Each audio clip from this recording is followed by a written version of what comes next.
What Vice President Cheney calls dithering, President Obama calls his solemn responsibility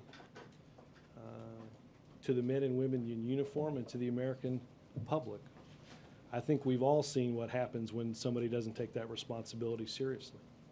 Yesterday, we questioned whether the White House would take Cheney's bait. Well, they certainly did. Another zinger from Robert Gibbs at the podium. Top Line starts right now.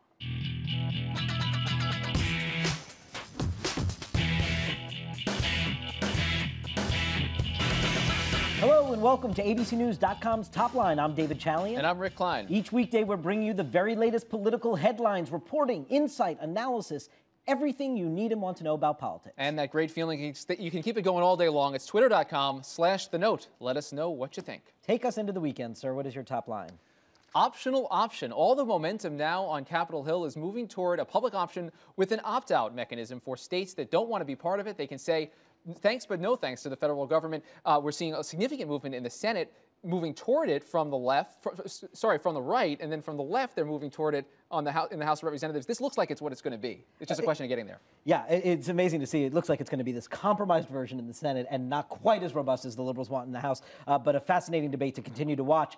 Also today, the war within. Yes, if you go upstate New York, the 23rd Congressional District, there is quite a war within the Republican Party at the moment. You have that Republican candidate who's rather liberal in her views, and you have this Conservative Party candidate who just received the endorsement of Sarah Palin last night in a Facebook posting, Dick Armey on her side, Newt Gingrich on the other side, some other Republican establishment folks. But right now, the Republican Party seems split on what to do in this race. It is on inside the party, and Sarah Palin made sure it was the case. No one commands a following like she does in the virtual world. That means that all the activists are on board right now, and you got to choose sides. It's either one or the other right now in this fight for the heart and soul of the party. Friends in need. President Obama heading up to New England today to help two embattled incumbents in 2010, two of his best friends, one a Governor, Deval Patrick, and one a Senator, Chris Dodd. And really, you could see the whole range of problems that confront Democrats in the two of them. Deval Patrick confronting a lot of budget problems, troubles with the legislature, and Chris Dodd, all the issues on Capitol Hill really seem to center on him. Two tough races for those incumbents. Under the bus. That's where the White House is throwing Cray Deeds this morning. If you read the Washington Post, tons of White House advisors blindly quoted in the piece saying that there is no path to victory for Cray Deeds at this point, and that he ignored advice that they tried to give him in terms of embracing the president's agenda early on, wanting to campaign a bit more on Barack Obama. They say that advice was rejected and that he's run a really listless campaign. The president, of course, will be there on Tuesday to campaign. White House clearly wanting to get this storyline out there so that the president doesn't own that race too much in terms of our post-election analysis. I said friends in need. There is no friend in Cray Deeds. The poor guy is just being hung out to dry there by the White House in advance of this campaign event on Tuesday. It's devastating. Unbelievable. We're going to start with an interview that we just taped with Republican Governor Tim Pawlenty of Minnesota. We began our conversation on health care. We are thrilled to be joined by the governor of Minnesota, Tim Pawlenty, Republican vice chair of the Republican Governors Association as well. Thank you very much for being here. Delighted. Let's begin with healthcare, since that is the thing sort of dominating this town right now. It seems like, if you can read the tea leaves, that emerging from the Senate as a potential compromise on this idea of a public option is the idea for states to be able to opt out of it.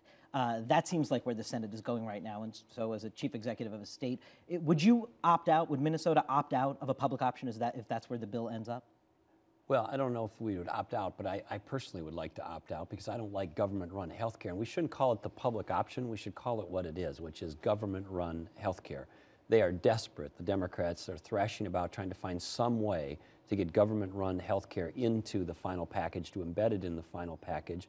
And their rationale is we have to keep the private sector honest. So what's next then? If you don't like the price of toilet paper and toothpaste, are we going to have a government-run Target or Walmart to keep the private sector honest? I mean, it's a ludicrous proposition that government's going to come in this space and compete directly with the private sector. Whether it's opt-in, opt-out, trigger, I don't care. I don't like the idea. But you would lead a charge in your state to opt out if that was an option available?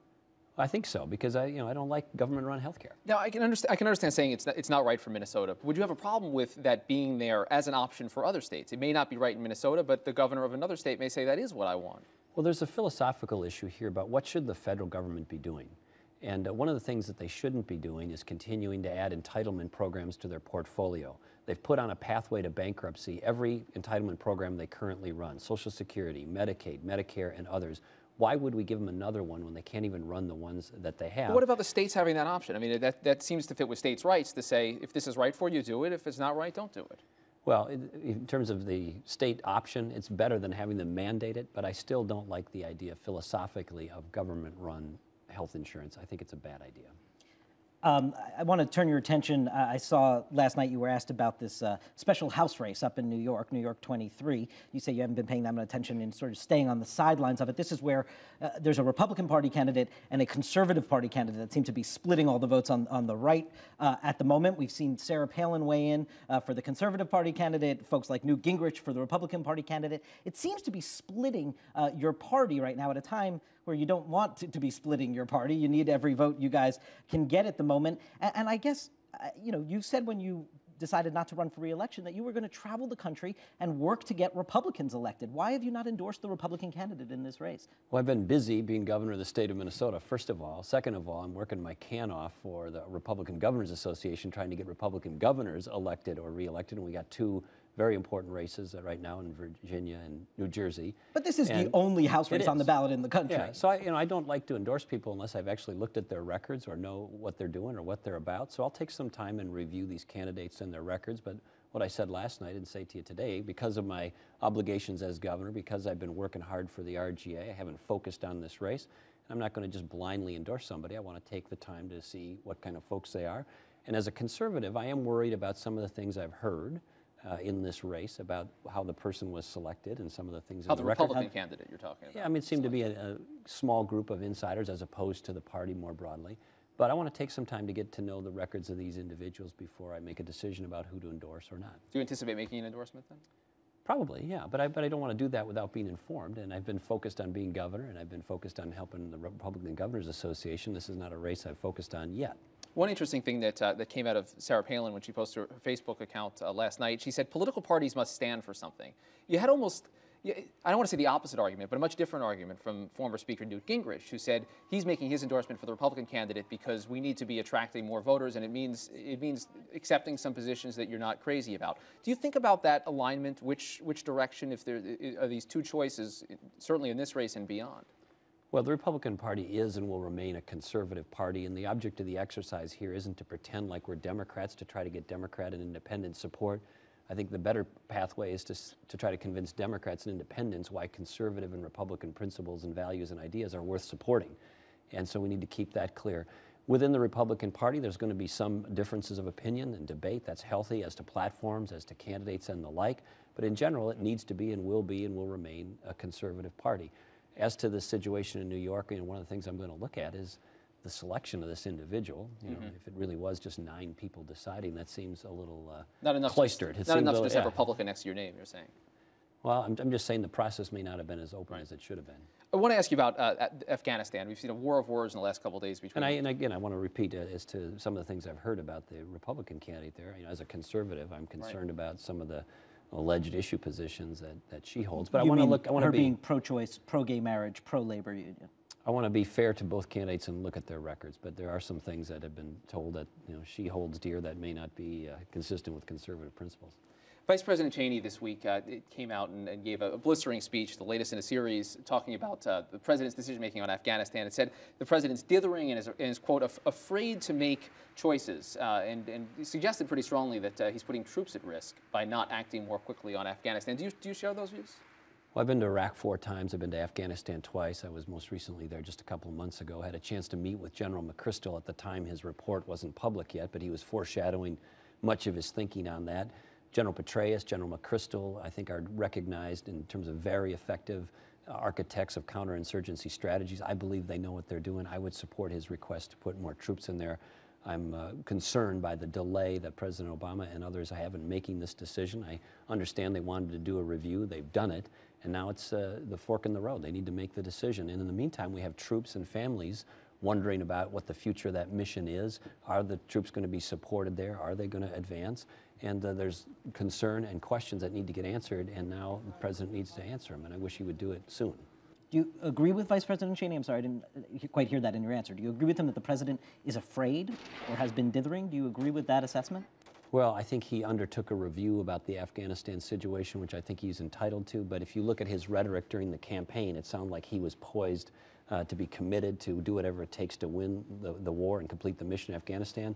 Now he seems to be indecisive, and that's troubling. Although we do hear from the White House that there is going to be a decision. You said you're concerned about the delay. What are the concerns?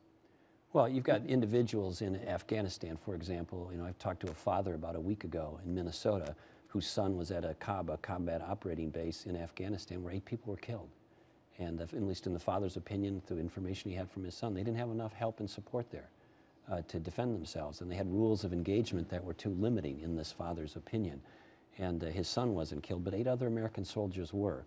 So if one of the issues here is, are the folks there got the proper level of support, the proper level of help, and 40,000 more troops or 60,000 more troops or 80,000 more troops would better support the mission and give us increased likelihood of success? You bet that's important, and that's a concern. Governor, you talked last night, as you talked many times, about needing to broaden the appeal of the Republican Party. So I'm interested in your take on this. We've got a problem in this country with illegal immigration, 12 million people here as undocumented immigrants. What would you do with them whilst keeping in mind what needs to be done for the party's broadening? How do you handle that when you've got a lot of people in your folks saying, just kick them all out? Well, we are a country of immigration, but it needs to be legal, and it needs to be reasonable, and it needs to be orderly. We're also a country based on the rule of law, and so you can't have wide segments of our country openly ignoring the law or people winking and nodding that, yes, it's illegal, but who cares? That's very corrosive to one of the foundational pillars of this country, which is the rule of law. So we need to enforce our borders. We need to make sure that we have, through physical means, virtual means, technological means, a strong commitment to enforcing. And with the people who are here now? And it works. And as to the people that are here now, the 12 or 15 or whatever the estimate is, I don't think we're going to give them, should give them a pathway to citizenship in terms of cutting in front of the line.